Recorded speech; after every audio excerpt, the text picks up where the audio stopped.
Osana Visión presenta La Verdad.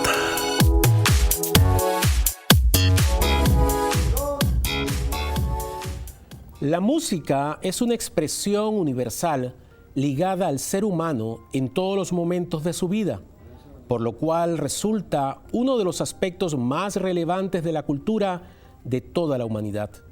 Ella se vuelve un elemento esencial para la comprensión y análisis de cualquier sociedad, pues se convierte en una clara metáfora cultural, transformándose en un lenguaje que permite la persistencia de prácticas, valores y sentidos de pertenencia social. También permite poner en juego y descubrir campos sociales, es decir, estructuras y relaciones entre los individuos. La música, como toda manifestación sociocultural, no solamente consiste en un código simbólico, sino en prácticas sociales influenciadas por los diferentes elementos que la conforman. A toda la sociedad, ya sea político, económico, religioso, entre otros. Ella debe verse en un plano sociológico en su eficacia social, en su participación en la construcción de sentidos de pertenencia cultural e histórica. Junto a nuestra invitada abordaremos estos temas. Muy buenas noches, Panamá. Le damos la más cordial bienvenida a este su programa La Verdad. Hoy tenemos un programa especial para mí, muy especial. Durante gran parte de mi vida he compartido y vivido con músicos. Hoy vamos a tocar un tema relacionado a la influencia de la cultura y la música en la sociedad. Para ello hemos invitado a la profesora María Inés Rodríguez y vamos a hacer un fragmento de su hoja de vida. Ella es profesora nacional de piano con el grado de profesora superior de piano otorgado por el Conservatorio Nacional de Música Carlos López Buchardo en Buenos Aires, Argentina. Posee el título de instrumentista, además de tener estudios de flauta y canto. Es miembro y subdirectora del Coro Polifónico de Panamá. Es profesora de piano en el Instituto Nacional de Música del conjunto de piano de cuatro manos, música de cámara y de coro, entre otros. Bienvenida, profesora María Inés, y gracias por la oportunidad que nos da de poder hablar de este tema tan apasionado, me imagino, para los músicos como lo es usted. Le damos la más cordial bienvenida. Muchas gracias, buenas noches. Pues a mí ha parecido una gran sorpresa y una muy interesante oportunidad de compartir lo que ha sido mi pasión toda la vida y lo que espero que sea pasión de muchos jóvenes. Yo tuve la oportunidad, le decía, tras de cámaras, de conocerla. Un día que fui a ver a mi esposa, ella estudia en el Instituto Nacional de Música, y tuve la oportunidad de poder apreciarla y wow, usted hizo algo que no será motivos de otro programa. Usted hizo algo que realmente caló mucho en mí en materias del clamor del músico en medio de una sociedad que de alguna manera ve la música distinto a ustedes. Entonces el programa de hoy queremos abordarlo y vamos a entrar en materia de una vez. Yo quisiera preguntarle, profesora, ¿por qué la música en términos generales, hoy día se le toma exclusivamente como una actividad de esparcimiento o estética y no se reconoce su función ni relevancia cultural? Es decir, ocurre hoy que la música para nosotros es un pasatiempo, motivos de esparcimiento, pero la música es otra cosa. ¿A qué usted pudiese atribuir esto? Hay varios factores. El principal es un decir entre la sociedad. Yo no le podría decir cuándo ocurrió el primer músico profesional pagado o cuándo apareció el primer conservatorio, como para justificar el que se le llamara anteriormente profesional al médico o al ingeniero o al arquitecto, pero al músico no se le llamaba profesional. Entonces había una cierta aspecto despectivo con respecto a los artistas en general. Sin embargo, sí ha sido una carrera formativa desde hace ya varios cientos de años.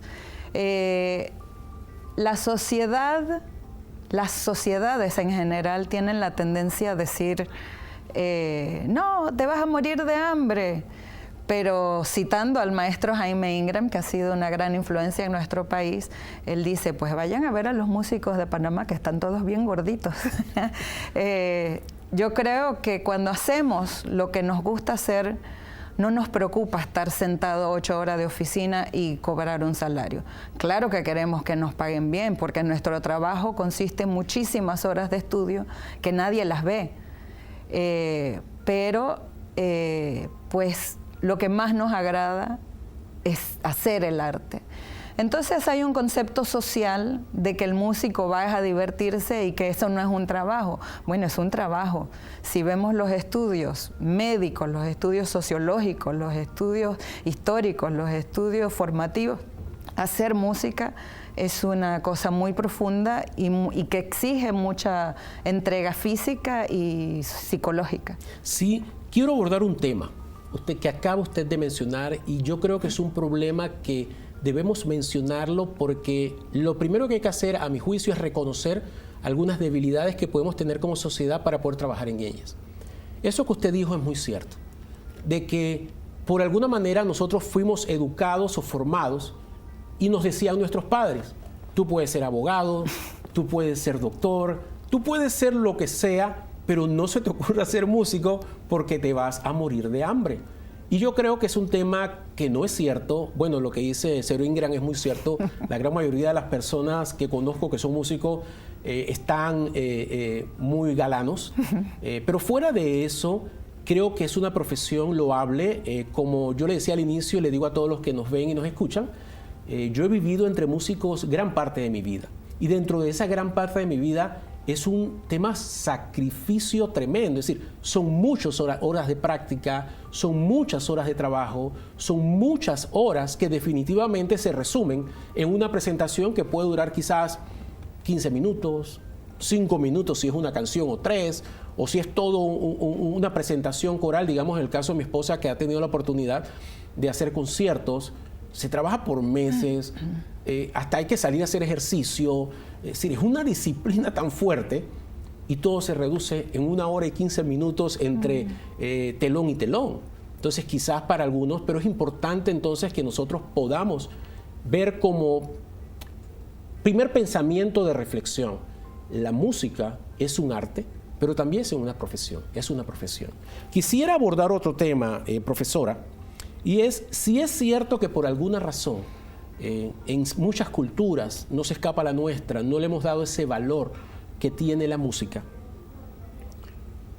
Yo quisiera hacerle otra pregunta dirigida a lo que ocurre, a la estructura que forma el músico, y es que entonces yo me pregunto, y usted me dirá si estoy en lo correcto o no: ¿será necesario redefinir la educación en la música y considerarla más allá de sus sonidos humanamente organizados y reconocer su importancia? ¿Será necesario entonces? Porque hay temas cognitivos. En la investigación que hicimos para este programa, estuvimos viendo temas cognitivos. Es decir, es muy amplio el tema cuando se llega a la música, cómo neurológicamente trabaja en el individuo.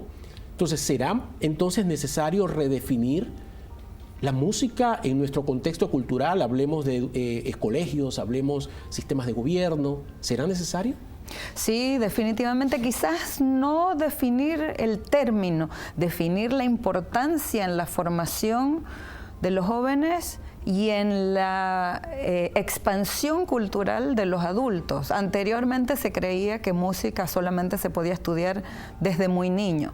Pues si uno va a ser un músico profesional, tiene que empezar, como el que va a ser ingeniero empieza a estudiar matemáticas desde primer grado. El que va a ser músico debe empezar a estudiar música desde muy joven. Pero eso no significa que una persona adulta no reciba grandes beneficios de estudiar la música. Entonces, la formación musical dentro de la sociedad debe cobrar mucha más importancia. Los antiguos filósofos no se formaban sin la música y el deporte, porque es algo que mens sana in corpore sano, es el dicho antiguo. Y es importantísimo que esa formación se incluya, porque estimula el cuerpo, la mente, y en la música especialmente ambos hemisferios del cerebro trabajan, porque hay una parte matemática que está en el ritmo y en el análisis estructural de las partituras, y la parte expresiva que está en la melodía y en la parte expresiva de las obras que se interpretan, ya sea cantadas o tocadas en un instrumento. Es interesante porque inclusive cuando nosotros hablamos de expresión cultural, quisiera que abordáramos el tema de una forma muy práctica. Y decimos muy práctica porque quizás para los que nos están viendo en este momento podrán pensar, wow, para mí yo sigo pensando que la música es pongo mi radio en el carro, pongo mi televisión, pero ¿cómo nosotros podemos identificar en una forma práctica cómo se apega la música a la cultura? Quisiera abordar algunos temas. Yo soy un apasionado de la música jazz, blues y demás. Y cuenta la historia, y quisiera que usted me ayudara a reforzar estos temas, de que, por ejemplo, en el caso de la música blues fue inspiración, para mí fue sorprendente hasta para el rock and roll. Entonces, cuando vamos a ver, cuando se habla de la música blues, estamos hablando que se relaciona íntimamente a grupos afroamericanos y demás. ¿Cuál sería ese impacto o esa influencia de ese tipo de música y en qué segmento de una sociedad llega hoy a nosotros? Bueno, en el caso del blues, para nosotros llegó por dos ramas. Inicialmente, a través de la influencia de los afroamericanos que vinieron con el canal, y luego las etnias afroantillanas que vivían aquí lo adoptaron muy rápidamente. Entonces, poco a poco se fue penetrando en la cultura, en las iglesias, en las familias, y pues es muy pegajoso, así que lentamente ha ido llegando a otras ramas, ¿no? Yo creo que la gente no se da cuenta de la importancia de la música en nuestras vidas. Nosotros tenemos música para cuando estamos tristes, para cuando estamos alegres, para cuando estamos dispuestos a hacer ejercicio y no sabemos cuánto nos mueve. O sea, yo voy a poner una música porque no quiero hacer este ejercicio sola, pues es la música la que hace que uno se mueva. Y en ese sentido, el blues pues ha ido influenciando todas estas otras ramas más modernas. Ahora con la radio, la internet, las reproducciones desde los discos de pasta hasta ahora en los MP3, pues se llega mucho más rápido. Sí, la penetración y la música, ahora con todo este desarrollo tecnológico, la música tiene mucho más penetración de antes en los tiempos de uno, y uno calcula en nuestra edad, amigo que nos escucha, tenemos 54 años, pero nosotros vivimos la experiencia de los discos de acetato, de esos discos, de esos aparatos enormes. Luego comenzó a evolucionar a un punto de que hoy día en un aparato que me cabe en la palma de la mano caben decenas de miles de canciones, que una vez un amigo de mi hijo tuvo la oportunidad de decirme, no tío, aquí tengo como 30 tantas mil canciones en un MP3, creo que le llaman. Y yo, hijo, ¿cuándo en tu vida te va a alcanzar para escuchar 30.000 canciones? Si yo con un disco de acetato lo escuchaba un par de veces y ya llega un momento, pero hoy la tecnología permite también ese desarrollo en donde se le da mucho más acceso a la música, El blues para mí fue muy sorprendente en la investigación ver que, porque yo pensaba el jazz, pero cuando me hablaban rock and roll, hasta el funky, ustedes que son los expertos sabrán cómo se hace eso, pero ha tenido ha derivado a otros ritmos y a otros tipos de géneros de música. Pero quisiera tocar un tema que sí nos ocupa a todos los panameños, que es el folclore nacional. Dicen que el folclore nacional tiene una influencia española, tiene una influencia africana, una influencia indígena, pero lo cierto, porque algunas personas cometen el error de decir, no, lo que pasa es que la música de Panamá no es de Panamá, la música es de otros países. Yo quisiera que nos ayudara a abordar ese tema, profesora, porque ciertamente el folclore es nuestro.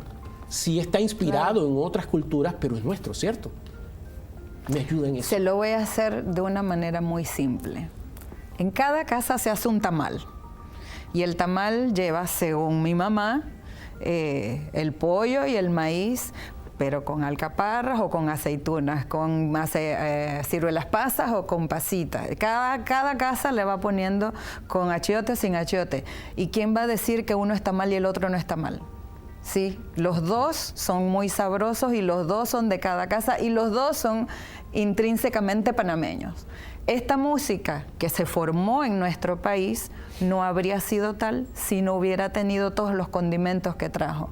Es que incluso la música del sur de España, que fue la que principalmente nos influenció, tampoco sería de España si lo contáramos así, porque es principalmente de influencia árabe. Entonces, las ramas, como van llegando hasta aquí, siempre se van extendiendo y siempre los retoños nuevos tienen el sabor local. Así que esto, por supuesto que la mezcla de la música del sur de España, más los tambores que vinieron por los esclavos africanos, por otra rama, más la música de nuestros pueblos aborígenes, se mezcló de tal manera que dio la música que nosotros amamos. Si vamos a la parte técnica, las escalas musicales, que se llaman modos, en que se escribe la música nuestra, bueno, anteriormente no se escribía, se pasaba de manera oral como se hacía con la música antigua, pero ahora ya se puede escribir, son de influencia española. Y aquí no suena español, suena panameño. Sin embargo, son de la misma raíz que han salido. Y el folclore definitivamente, hay bandas de rock, hablando de bandas de rock, que tienen un ritmo panameño, un tambor panameño, unas melodías panameñas, no melodías conocidas, sino el modo de melodizar una pieza al estilo panameño. Serían Así los que, ritmos, claro, serían... claro. Ok. Tenemos que ir a un cambio, profesora, pero me gustaría abordar un tema que es el reggaetón. El reggaetón inclusive de alguna manera se le atribuye a los panameños. Ha tenido una serie de transformaciones este género o tipo de música, y quisiera que al regreso hablásemos de él, porque originalmente era un ritmo que no estaba concebido con lo que hoy día estamos experimentando, sino era para una protesta social y demás, pero comenzó a degenerarse, dicho en mi forma de pensar. Respeto eso, pero el ritmo comenzó a modificarse. Al regreso quisiéramos que habláramos de eso, la parte positiva de ese reggaetón y qué ha ocurrido con el reggaetón. Al regreso estaremos hablando con la profesora invitada en este programa, la profesora María Inés, sobre los temas de la música y la cultura en la sociedad. Regresamos.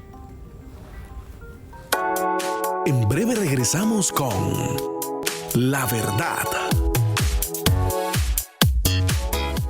Ya estamos de vuelta con La Verdad.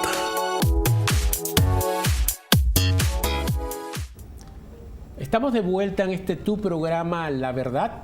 Vamos entonces a seguir platicando con la profesora María Inés. Es una profesional de la música, y a través de lo que hemos platicado en el primer bloque nos hemos dado cuenta o hemos ido comprendiendo la importancia de, en este caso, la música dentro de nuestra cultura y de nuestra sociedad. Estuvimos hablando de esa influencia en términos del blues, en términos del folclore, y antes de ir al cambio hablábamos sobre el reggaetón. En la investigación que hicimos me causó mucha curiosidad, profesora, porque hablan de que el reggaetón, la intención original del reggaetón era mandar mensajes muy cortos, era enviar mensajes que las personas pudieran comprender rápidamente, y básicamente la letra iba orientada más que todo a una protesta social. En el camino algunas cosas han pasado y quisiéramos platicar también de esto, sobre el tema del reggaetón, que hoy día para muchos es adorado, para muchos es totalmente rechazado.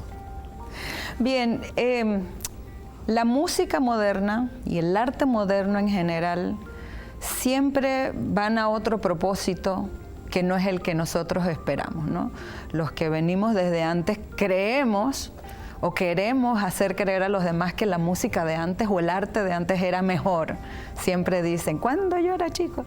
Sin embargo, el arte y la música, tanto en el campo académico como en el campo popular, del día de hoy, son un reflejo de la sociedad de hoy. Yo le puedo hablar, por ejemplo, estuve una vez en una mesa de conversación con artistas, pintores actuales de pintura ultramoderna en Europa. Entonces uno se queda pensando, ese punto negro en medio del fondo blanco con la raya roja, eso yo lo hago con los ojos cerrados. Sin embargo, el propósito de ese cuadro, nosotros podemos lubricar sobre lo que quiso decir el autor, y a lo mejor lo que él quiso es que nosotros hagamos nuestra propia propuesta. Con la música contemporánea en el campo académico sucede eso. Uno escucha sonidos aislados, un instrumento rasgando un sonido que no es el académico estudiado en la escuela, un violín rascando las cuerdas, golpeando la caja, un instrumentista abriendo las cuerdas del piano por dentro. Y todas estas expresiones son para provocar en el oyente una emoción propia. Cada uno va a desarrollar la suya. Y el reggaetón entonces va a ir por esa rama. No es necesario que uno se ponga a pensar, qué letra interesante, sino descoserse. Yo trabajé todo el día, trabajé toda la semana, estoy cansado, quiero ir a un lugar donde pueda saltar, encontrarme con alguien, divertirme toda la noche y me voy a mi casa bien cansado y me duermo. Nosotros, los que todavía vamos a bailar de vez en cuando, sabemos que eso es, cuando se pone esa música, todo el mundo salta. No hay que saber bailar muy bien, no hay que saber bailar muy mal. Y uno se divierte. Y el hecho de que la letra sea tan fácil, pues uno se va, yo bailé esa canción que decía así, no me la tengo que estudiar como una sonata de Beethoven por un año entero, pero me divertí por el rato que necesitaba divertirme. Entonces, el propósito de las expresiones artísticas de hoy en día no necesariamente tienen que conllevar una profundidad espiritual, cognitiva, sino también un descoserse en un momento y producir ese relajamiento momentáneo que uno está buscando. Hacer como una pequeña catarsis o una revolución emocional pudiese ser escuchar un reggaetón. Yo, en la parte constructiva, yo le diría, y es parte de lo que ha estado ocurriendo en la sociedad, se ha estado invitando a muchos regueceros de que modifiquen un poco las letras, porque sí, antes se hablaba, se insinuaba el tema del sexo, pero hay algunos regueceros que ya hablan del sexo explícito. Yo creo que de esa manera también debemos aportar a la sociedad en cuanto a los ritmos. Ya le digo, yo tengo mi ritmo muy específico, pero escucho de todo y por eso tengo muchos chicos que me dicen tío y le gustan estar con uno porque yo no tengo problema de escucharlo. Quisiera abordar otro tema, profesora, es un tema ya más en lo profesional. Usted decíamos tras de cámara que hay una realidad y hemos abordado en el programa, en el primer bloque, el tema de la música y demás, la atención que debemos tenerlo como profesional. No estamos hablando en el contexto de la infraestructura, sino en este momento profesional. ¿Qué tan fácil ha sido para usted ejercer su carrera? Es decir, enseñar música, estamos hablando desde niños, adultos, es decir, enseñar estrictamente música. ¿Qué tan fácil o tan difícil ha sido para la profesora María Inés este tema? Muy fácil. Como le comenté al principio, yo creo que para los que somos artistas, quedarnos 6 horas repitiendo el pasaje, limpiándolo, no es difícil. Difícil es levantarse sin que uno haya limpiado el pasaje, sin que haya logrado la perfección que estoy buscando. En mis años de ejercer la docencia del piano específicamente, porque también he dado clases de música como materia general en la escuela, con el coro también es distinta la docencia, pero en el arte del piano, del instrumento específico, uno busca, el cerebro entiende, uno aprende la lectura, uno entiende el ritmo, uno memoriza las notas, pero la memoria muscular es otra. No importa lo rápido que yo haya entendido lo que está escrito en la partitura, la mano necesita ese trabajo. O el brazo del que maneja el arco del violín, el brazo del trombonista, la digitación del que hace la trompeta. El proceso mecánico lleva tanto trabajo como el proceso intelectual. Entonces, en estos días, en esta época, enseñar a mí me es muy grato porque cada joven que llega, cada estudiante que llega es un mundo. Entonces es un reto, es como si yo tuviera que estudiar la misma obra de 1000 maneras distintas. Una obra musical se interpreta igual que un actor o un declamador recita una poesía. ¿Cómo se recita Shakespeare? Hay 100.000 versiones, probablemente todas muy buenas, probablemente algunas muy malas, pero no hay una única versión. Así como somos distintos, cada uno da en su interpretación. Hay pautas, hay normas de cómo se debe pronunciar o de cómo se debe ejecutar una obra de determinado periodo musical, y eso es lo que trabajamos a lo largo de los años. Entonces, cada estudiante es un reto. Y en el hecho de que nosotros dediquemos tantas horas a perfeccionar una obra, dedicarlas a que un joven experimente y busque en su mente la proyección propia de la interpretación de un compositor académico, pues es igual de estimulante y de igual de reconfortante. No sé si usted lo ha percibido, pero yo he percibido que usted con fluidez y de forma apasionada ha dicho lo que le gusta. Pero quiero añadir ahora un elemento a ese plato tan exquisito que usted acaba de preparar, manifestando su experiencia enseñando música. Hay ciertas realidades que vivimos en el contexto nacional y las he vivido yo cuando voy a visitar o voy a ver alguna presentación de mi esposa en el Instituto Nacional de Cultura y demás. ¿Cómo vive una profesora que usted puede representar a la gran mayoría de esos profesores apasionados la realidad institucional, la realidad de llegar, y lo digo yo, no lo dice usted, yo estuve allí, en donde veo bustos de hombres, de grandes hombres de la música, colocados en una vitrina donde reciben a los que preguntan cosas, en donde veo edificaciones total, es decir, inversamente proporcional a lo que sería un salón para practicar o para ejecutar una presentación, cuando vemos que la cultura y específicamente la música nos juega un rol importante en nuestras instituciones de gobierno.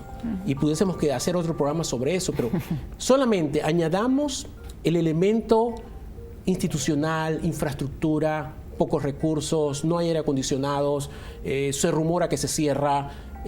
¿Cómo vive, en este caso, la profesora Marinés, apasionada a la música, esa realidad? Con mucha dificultad. Nosotros llevamos 22 años trabajando como maestra de piano en el conservatorio y siempre pasa algo. El gobierno no nos dedica un presupuesto. La escuela se mueve principalmente por las entradas de los estudiantes. Mientras más estudiantes tengamos, más presupuesto disponemos interno para comprar las sillas para los estudiantes, para comprar los instrumentos que van a usar dentro de la escuela, para comprar los atriles, que es para poner las partituras. La escuela no nos da partituras. Cada profesor le tiene que dar al estudiante, bueno, haz copia de este, porque tampoco hay un lugar donde uno puede ir a comprar los libros de texto del conservatorio, o los libros de Beethoven, o los libros de historia de la música, así que eso todo sale de nosotros. La otra parte, aparte del poco apoyo institucional, es que culturalmente, como mencionábamos antes, la gente tiene ese temor de que si voy a estudiar música o si no voy a estudiar música. Los padres van y llevan a los niños y no realmente van a estudiar el instrumento, los llevan a entretenerlos un rato. Entonces uno no sabe, uno trabaja, uno se esfuerza, uno le pone trabajo a un joven, le dedica tiempo, y después resulta que los padres dicen, no, es que le fue mal en matemáticas, así que lo saco. Le iría mejor en matemáticas si se aplicara con su instrumento. Le iría mejor en historia si se aplicara su instrumento, porque el estudio de un instrumento musical produce mentes provechosas y mentes mejor organizadas. Entonces la gente tiene ese temor, y como la gente tiene ese temor, la institución de cultura tampoco da el apoyo, porque es como, vamos a dejarlos a ellos ahí con un poquito de presupuesto, total ellos no necesitan mucha cosa porque están quietecitos ahí. Pues este año nos hemos tenido que poner a huelga, nos dejan sin aire, y no es que no nos gusta el calor, es un país tropical, pero estamos trabajando, haciendo un esfuerzo físico con el instrumento, y es muy difícil porque además no hay circulación de oxígeno. Entonces, trabajar con niños, trabajar con un estudiante que tiene que estar 100% metido en partitura, en ritmo, en dedos, en acción muscular, el ambiente tiene que propiciarle un ambiente cómodo de trabajo, y no siempre es así. No es muy alentador. Decíamos tras de cámara, yo le decía a usted, profesora, yo considero que de alguna manera para ser músico o deportista en nuestro país, realmente te tiene que apasionar y gustar. Porque cuando tú entras a esa infraestructura, y créame, amigo que nos ves, deprime. Yo le decía, wow. Inclusive después de la presentación que fui a ver que mi esposa cantaba con ustedes, yo subí a las redes, tomé muchas fotos y le pedí permiso a mi esposa. Bueno, le pedí permiso entre comillas porque no iba a subir de todas formas. Estaba tan indignado de ver con la música cómo se manejaba y demás, que yo al final dije, lo voy a subir. Y cualquier cantidad de gente, músicos y no músicos, nos decían, ¿qué está pasando? Es decir, la gente clamaba porque hubiese algo diferente. Yo quisiera, antes que fuésemos al cambio, profesora, usted menciona el tema de niños. En la investigación vemos que la música tiene capacidad de influir en el ser humano a todos los niveles. Estamos biológico, psicológico, intelectual, social, espiritual. ¿Cuál ha sido su experiencia con niños, trabajando con niños, en ese desarrollo? Porque como usted bien dice, saliste mal en matemáticas, no vas más al conservatorio. Pero estamos hablando, y usted lo decía en los bloques anteriores, de que cuando usted trabaja con música desarrolla ambos lados del cerebro. Entonces, ¿cuál ha sido su experiencia con niños enseñándole música? Los niños, todo el mundo lo ha dicho, son una esponja. Es un papel en blanco en el que se puede dibujar, y es una gran responsabilidad porque uno tiene que asegurarse de dar las normas exactas, precisas, para que él arranque por un camino que le sea provechoso. Sin embargo, en estos 22 años de experiencia ha sido mucho más difícil porque los niños de hoy en día no tienen la actividad física recreativa que tenían antes. Los niños de hoy no cantan rondas, no cantan. Todo es tecnológico. Todo es tecnológico. Escuchan un programa con música para niños, pero ellos no lo cantan porque en su casa no hay cultura de cantar juntos. Yo le comentaba a alguien hace poco que cuando nosotros éramos chicos, y no había casetera en el carro, y no había MP3, por supuesto, y no había Walkman siquiera, eso vino después. Nos íbamos en viajes hacia el interior y cantábamos todo el camino. Nosotros éramos la pista de reproducción, ¿no? Y por supuesto nos sabíamos un montón de canciones en varios idiomas o en varias culturas o en de varios países. Eso no se da. Yo tengo que obligar a mis niños a cantar. Con los más chiquitos que veo que hay dificultad de movimiento, me pongo a saltar. Yo no creo que esto lo hagan todos los maestros de piano, pero hay una falta de coordinación motora que es necesaria. Entonces, por suerte, como son niños, lo captan rápido. Pero el ambiente cultural necesita expandirse de tal modo que la música se enseñe desde mucho más chicos, en niveles mucho más amplios, desde el prekinder, ya que el prekinder ahora es obligatorio, desde el maternal incluso, volverlo a incluir como una materia obligatoria en la escuela, porque es realmente triste. Una de las razones quizás por la que el reggaetón es tan popular es que no exige que cantar, o sea, no todo el mundo puede cantar como Celine Dion, pero cantar un reggaetón todo el mundo puede, porque lo que hay que aprenderse es la letra. Entonces, como no hay estímulo musical, pues es más fácil. No digo que sea más fácil para los músicos tocarlo o para el que lo escribió la letra, no necesariamente es más fácil, pero el que escribe una composición con melodías agudas, con una voz, con instrumentación grande para una orquesta, hace mucho más trabajo. Entonces,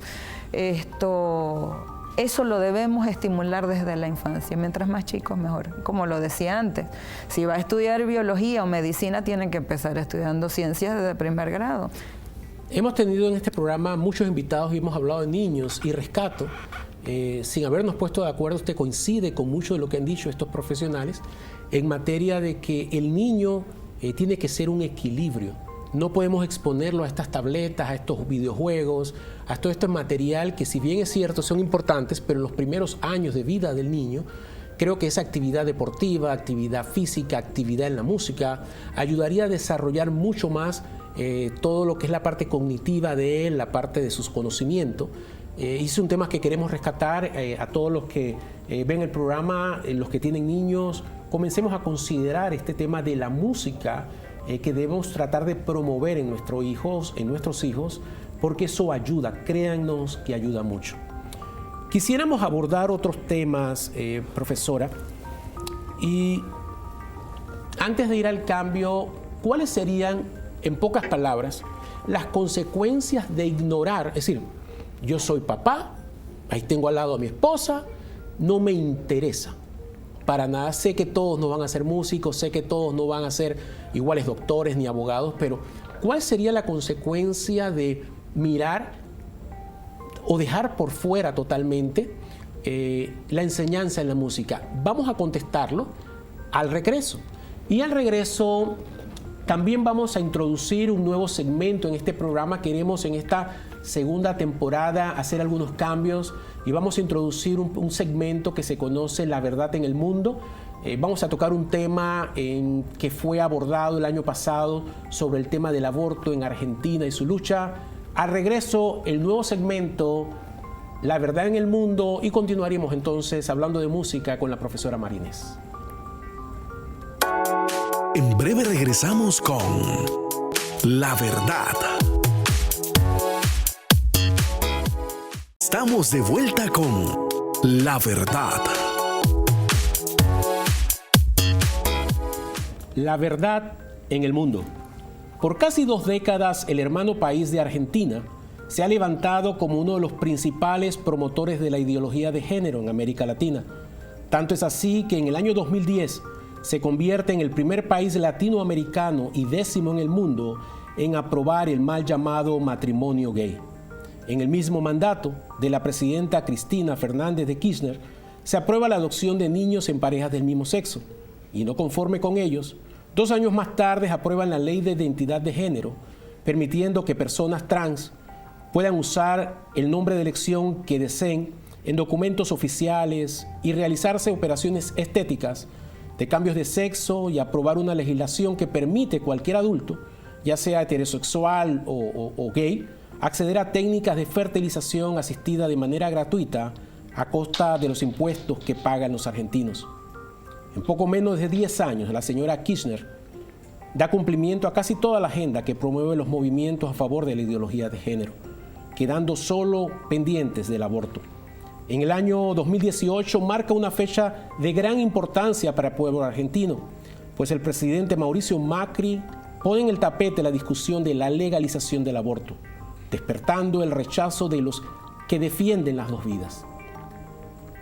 La próxima lucha se da en la Cámara de Diputados, donde tras un debate de más de 22 horas, como miles de personas a las afueras de la plaza del Congreso, se da la votación y finalmente ganan los grupos que promueven la legalización del aborto, y donde las votaciones quedaron 129 a favor del aborto, 125 en contra y 1 abstención. Con este resultado, en la Cámara de Diputados, o Cámara Baja, quedaría la última decisión en el voto del Senado, donde pasado algunos meses tocarían debatir el tema. Frente a este desafío, la Iglesia Evangélica Argentina, como nunca lo había hecho, se organiza y levanta un movimiento sin precedentes en el país hermano, apoyando las 2 vidas. Llegado el día de las votaciones y tras intensas marchas y debates que ocupan el primer lugar en cada rincón de Argentina, Se inicia el debate ante el Senado argentino, donde cada grupo defiende su posición. Las votaciones: 38 votos en contra del aborto, 31 votos a favor del aborto y 2 abstenciones.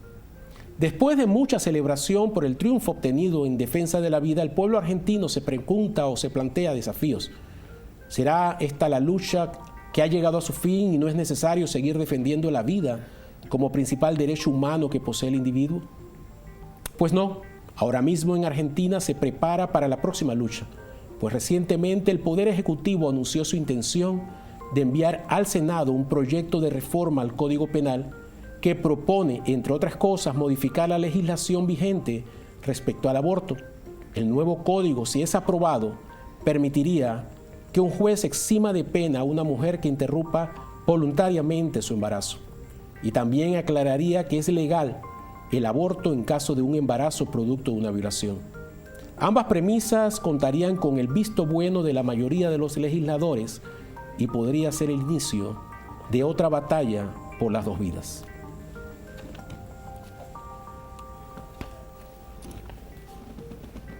A través de este segmento queremos llevar información que estuvo en este caso en el país hermano de Argentina debatiendo el tema de las 2 vidas, el tema del aborto.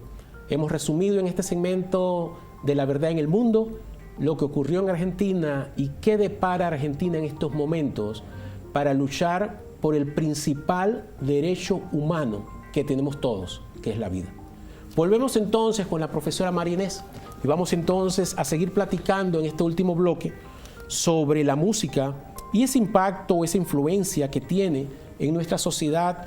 Creo que ha sido magistralmente explicado por usted, cosas que para quizás muchos de nosotros no eran tan claras. Creo que todos los que nos ven y nos escuchan pueden tener mucho más claro el tema de la música, el tema que va más allá de de escuchar cualquier tipo de género, porque no nos metemos en el tipo de género. Cada uno, y quisiera convidarla a hacer otro programa en donde podamos hablar de estos temas, porque en la investigación pude abordar algo interesante, y es de que dentro de la parte cognitiva nuestra hay algunos elementos por la cual a mí me gusta un tipo o género de música y a otras personas otro. Eso no tiene nada que ver de que uno es mejor que otro. Pero eso es motivo de otro programa y quisiera que de alguna manera pudiésemos elaborarlo más adelante. En este tercer bloque siempre procuramos de alguna manera llevar esperanza. Hemos estado hablando de algunos temas que son importantes, que son de relevancia, que nos llaman a la reflexión, que quisiéramos en este instante, cuando hablamos de reflexión y de un mensaje, ¿qué consejo o recomendación nos puede dar para fortalecer esa unidad familiar? Para nosotros la familia es la razón de ser de la sociedad. Sin familia no hay sociedad. ¿Cómo nosotros podemos ayudar a nuestros hijos?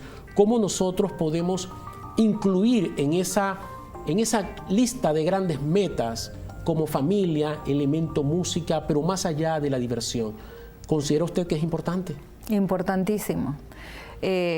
Hace unos minutos le mencioné que cuando nosotros éramos chicos y viajábamos muy lejos o muy cerca, como no había música grabada, la música éramos nosotros. Yo creo que eso es muy importante y no es solo porque yo lo haya dicho. Una de las razones que llevó a Martín Lutero a hacer una rama nueva de la iglesia era que él creía en la importancia de la música.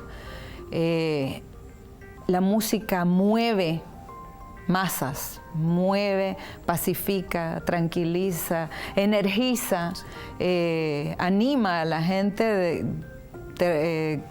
con muchísima fuerza. Entonces, a mí me gustaría pensar que es posible que los centros educativos incluyeran una sesión cultural para toda la familia mucho más seguido. Yo he visto que en las escuelas se está haciendo la presentación por el aniversario, la presentación y los niños tienen que bailar, o los niños algunas tienen algún coro, los maestros de música hacen el esfuerzo de montar un coro, que no es cosa fácil. Pero debería involucrar a muchas más personas, a la familia, que cada niño en su casa todos participen. Yo creo que esto es fundamental en la formación de un pueblo. También leí hace poco un estudio de una doctora que estaba haciendo su doctorado en medicina deportiva, pero los 2 hijos de ella son músicos profesionales. Hizo las mediciones de ritmo cardíaco, de esfuerzo físico, de desgaste, y la medición en concierto, los 40 minutos que mencionábamos antes, el rendimiento en concierto de un músico profesional es más alto que el de un deportista profesional. Wow. Un deportista profesional, pongamos un corredor de velocidad, en 10 segundos, el que es más lento, termina 100 metros. Un corredor de 5 kilómetros, de 5.000 metros, pues lo hará en 15 minutos, 20 minutos. Un corredor de carreras lo está haciendo ya en menos de 2 horas, de 42, un maratonista.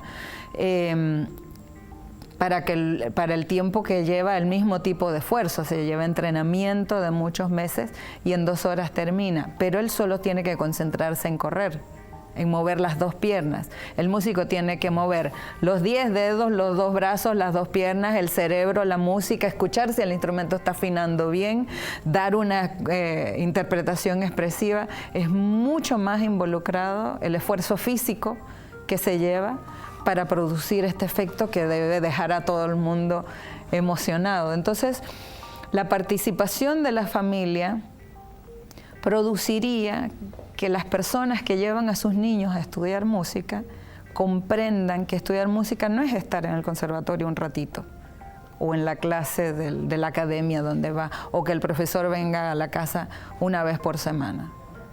Todo el tiempo que transcurre, la repetición, el esfuerzo físico, la memorización mecánica y la memorización intelectual, tienen que llevar el proceso lentamente hasta culminar una obra. Yo siempre le digo a mis alumnos, ¿cuánto tiempo demora un bebé desde que nace hasta que puede caminar bien? Algunos al año están dando corriditas, algunos a los 3 años todavía se tropiezan mucho. Entonces va en cada individuo, y eso que son 2 pies. Y la gente quiere que en un mes ya tocar pareliza en el piano, y con 10 dedos no es posible. ¿Cuánto tiempo demora una persona nacida dentro del vientre de una familia que habla un solo idioma? No decir de padres de 2 idiomas distintos. De padre, desde el feto, el bebé está escuchando un idioma. Y va creciendo y nace y demora quizás hasta 1 año antes de poder decir alguna frase. Empieza a balbucear palabras antes, pero no puede decir ninguna idea propia hasta mucho después. Y algunos a los 2 años hablan bien, algunos a los 4 años todavía hablan con dificultad. Y eso es con algo que han venido haciendo 24 horas al día por 4 años seguidos. El instrumento tiene que dedicarle mucho más que 1 hora por día para poder tocar una obra terminada al final de un mes o al final de un año. Entonces, necesitamos que la familia, que la sociedad, que las instituciones estatales se involucren mucho más en esto, porque no solo va a crear músicos, va a crear personas, sociedades mucho más educadas, mucho más respetuosas. Las personas que llevan a los niños al conservatorio, al principio, ay, mi niño va a tocar, entonces se paran adelante y se ponen a tomar la foto, primera fila, toman con el flash, salen porque el más chiquito quería ir al baño. Y es una cultura que hay que ir, escuchen al niño. El niño ha trabajado 2 meses y medio para aprenderse una pieza que dura 10 segundos. Escúchenlo, esperen a que termine de hablar, no tomen fotos delante de los papás. Todos tienen que aprender a tomar fotos sin ruido, sin flash, aplaudir en el momento correcto. El niño se equivocó, pero usted es capaz de hacer el mismo trabajo que hizo el niño, con la concentración, con el nervio de estar ante los ojos de todo el mundo. Entonces es una cultura que se va aprendiendo muy lentamente y que necesita mucho más apoyo fortaleza, porque yo veo a los niños, en las presentaciones que he ido, veo niños, se los ponen a tocar, como bien dice, 10, 15 segundos, pero eso alimenta su autoestima porque ellos se levantan como, wow, toqué hora y media, pero para ellos es importante. Claro. Y yo creo que eso fortalece su identidad, su autoestima y son elementos importantes. Se nos va el tiempo, profesora. ¿Qué usted pudiese recomendar? Ya lo abordó livianamente, pero quisiera un mensaje a nuestras instituciones. ¿Qué usted, si tuviese una gran personalidad frente a usted y tuviese en sus manos llevar la voz de los músicos en Panamá, qué usted pediría? Más presupuesto. Presupuesto. Pero no es solo eso, es decir, el apoyo institucional no significa que nos den más plata a las escuelas de música. Hay programas de música en todas las escuelas del INAC del país, pero la gente no lo sabe. La gente no sabe que en la escuela de Santiago hay un piano de cola que se está deshaciendo por falta de uso, porque no hay un profesor de piano de la carrera. Hay un piano de cola en la escuela de Chitré, hay un piano de cola en la escuela de Penonomé, en Colón, y son instrumentos que se descuidan, que valen $40.000 y que nadie sabe cómo cuidarlos, no, mejor no lo toquen los niños porque lo dañan. Al contrario, necesita la mano, un instrumento necesita la mano para producir sonoridad, para mantenerse activo. Es como dejar un carro sin andar un año entero, ya después no anda, no arranca. El instrumento que es acústico no requiere toda la maquinaria que tiene un carro, pero necesita igual el mismo trabajo. Entonces hace falta promoción. Yo no sé cómo, a pesar de la falta de promoción, cada año llegan entre 500 y 600 estudiantes a las escuelas. No entran todos. Por ejemplo, el año pasado hubo más de 80 aspirantes a la carrera de piano en la escuela de 400, donde hay 80 estudiantes de piano, 80 aspirantes nuevos. Y la escuela solo tiene 4 profesores, así que no podíamos dar más de 4 cupos. Muy pocos. Cada profesor de piano tiene un piano, porque la carrera se estudia individual. Entonces no es una masa que van todos y tocan al mismo tiempo en distintos instrumentos. El estudio de un instrumento académico requiere el 1 a 1. Y por eso también necesitamos el espacio, necesitamos la profesión, necesitamos estimular a los maestros que sepan que por su esfuerzo se les va a recompensar bien, que no tienen que ir a tocar el piano y después ir a vender folders, caricaturas de casa en casa, porque pueden dedicar su tiempo a mejorar su profesión. Nos gustaría contar con el apoyo institucional a lo largo del país y que todos los profesores de piano tengan la misma oportunidad de formación también. Sería importante entonces, dentro del mensaje que queremos mandar a nuestras instituciones o nuestro gobierno, el tema de presupuesto es importante, pero también la promoción es importante. Sí. Esto que usted menciona de colegios donde hay pianos y donde no hay profesores, yo creo que de alguna manera también se debe retomar la inclusión en el pensum académico, porque hubo un buen tiempo que dijeron hay que reducir el pensum académico, pero para reducir el pensum académico entonces eliminan música, menos horas de educación física, y cuando vamos a ver, entonces están eliminando lo que va a fortalecer de alguna manera nuestra cultura. Ya para ir cerrando, profesora, quiero agradecerle de veras, y sí me gustaría en otro programa abordar otros temas.